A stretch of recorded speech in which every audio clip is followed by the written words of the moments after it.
Hello friends, welcome to the channel. तो दोस्तों, आइए बात करते हैं आज के करंट न्यूज़ की और देखते हैं शिक्षा से संबंधित जुड़ी खबरों में आज क्या खास है। तो आज की जो सबसे पहली न्यूज़ है और जिसके बारे में हम बात करेंगे वो है सीटेट परीक्षा की। तो 16 दिसंबर से होगी सीटेट परीक्षा की शुरुआत। क्या आपकी तैयारी है पूरी?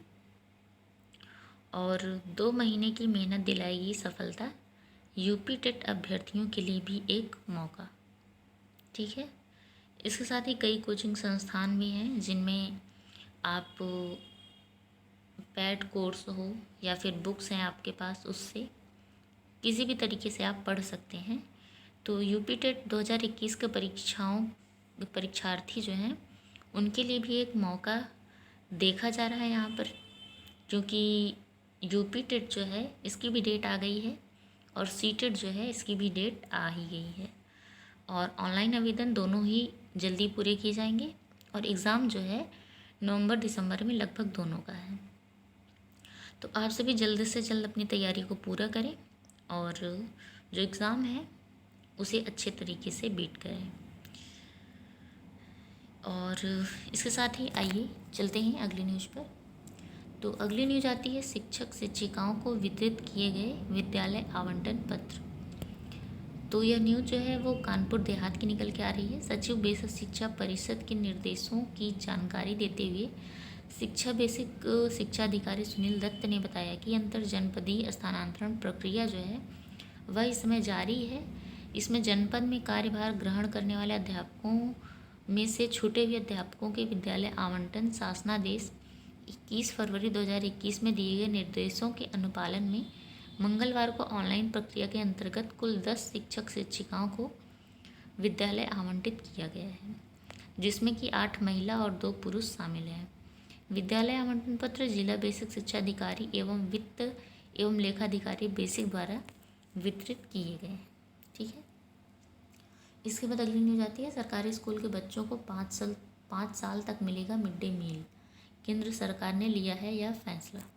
तो केंद्र सरकार ने पीएम पोषण योजना की शुरुआत की है।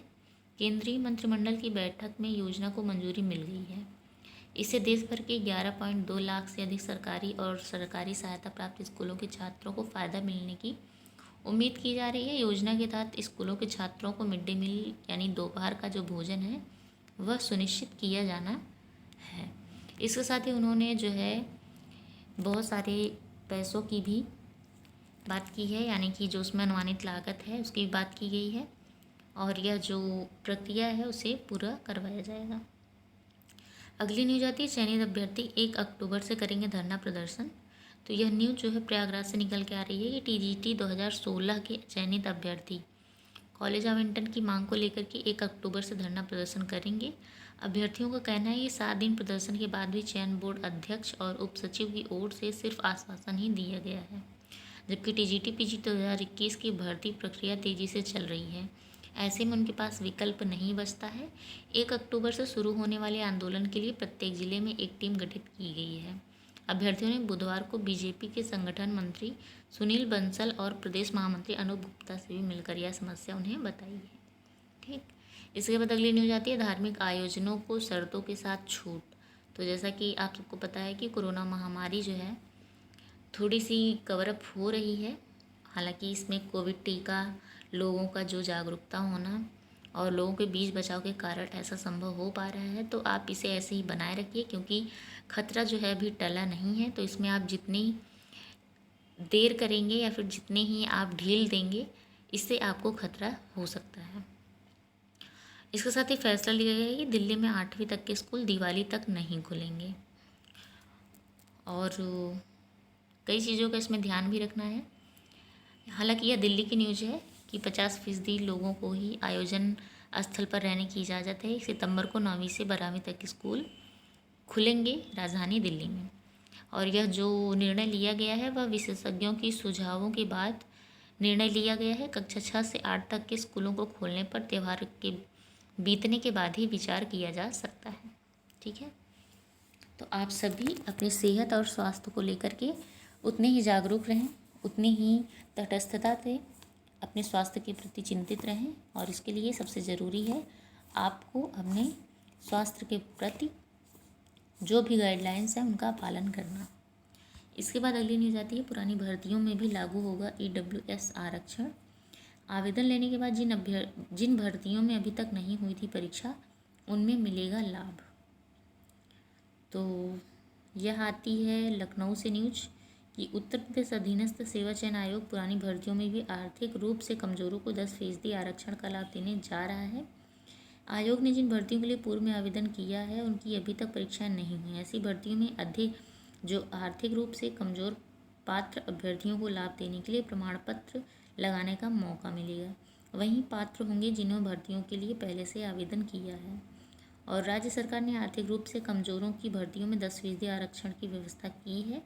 अधीनस्थ सेवा चयन आयोग ने वर्ष 2016 व 2018 में कई ऐसे विज्ञापन निकालकर भर्तियों के आवेदन लिए थे जिनकी परीक्षाएं अभी तक नहीं हो पाई हैं।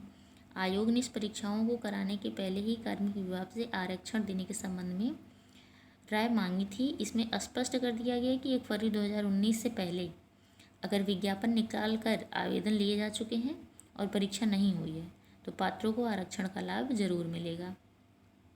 इसके साथ ही आरक्षण का लाभ देने का फैसला लिया गया है।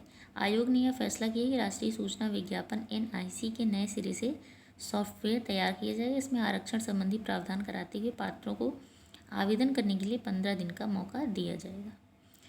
तो यहाँ पर आप देख सकते हैं कि किसको कितने प्रतिशत आरक्षण है।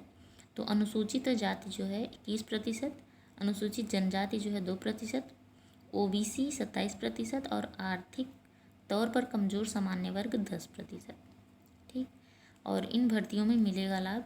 तो कृषि मंत्री संयुक्त परिषद में 16 पद थे, JEE व फॉरमैन में 1477 पद थे, JEE सामान्य चयन में 672 पद थे और सांख्यिकी अधिकारी की भर्ती में 904 पद थे। तो इन सभी पर बात की गई है कि इनमें EWS आरक्षण को लागू किया जाएगा। ठीक है, अगली न्यूज आती है, लोन के लिए 15 तक करिए आवेदन। तो मुख्यमंत्री युवा स्वरोजगार योजना के लिए औद्योगिक इकाइयाँ स्थापित करने के इच्छुक लोग 15 अक्टूबर तक आवेदन कर सकते हैं। उपर्युक्त उद्योग अजय चौरसिया ने बताया कि इसके तहत औद्योगिक इकाई के लिए अधिकतम 25 लाख रुपए व सेवा क्षेत्र में अधिकतम 10 लाख रुपए ऋण दिया जा सकता है। और इसके साथ ही अधिकतम 25% सब्सिडी देय होगी। आवेदक की आयु 18 से 40 वर्ष के बीच होनी चाहिए और आवेदक जो है कम से कम हाई स्कूल पास होना चाहिए। पूर्व में किसी योजना से सब्सिडी पाने वाले पात्र नहीं माने जाएंगे। आवेदक किसी भी वित्तीय संस्था का डिफ़ॉल्टर न घोषित हो। और यहाँ पे एक वेबसाइट दी गई है, इसी पे जा करके उन्हें फॉर्म भरना होगा। इसके बाद अगली न्यूज़ है, 3 पालियों में हुई DLED का चतुर्थ सेमेस्टर के जो पेपर हैं वह 3 पालियों में हुई हैं। और बीते 27 सितंबर को जनपद के 9 केंद्रों पर चल रही DLED चतुर्थ सेमेस्टर की परीक्षाएं बुधवार को संपन्न हो गई हैं। बुधवार को 3 पालियों में हिंदी, अंग्रेजी और शांति शिक्षा एवं सतत विकास परीक्षाओं की परीक्षा हुई थी। और परीक्षा के दौरान केंद्रों पर पर्यवेक्षकों तथा डायट प्राचार्य ने अपनी नज़र रखी थी। वहीं देर शाम तक 4 आरोपी पेपर वायरल करते हुए गिरफ्तार कर लिए गए हैं। और यह जो न्यूज़ है वो मैनपुरी की है। तो इसके साथ ही जो है आप सबका पेपर अच्छे से गया, इसके लिए आप सबको बेस्ट ऑफ लक। और आज के लिए बस इतना ही। Thank you.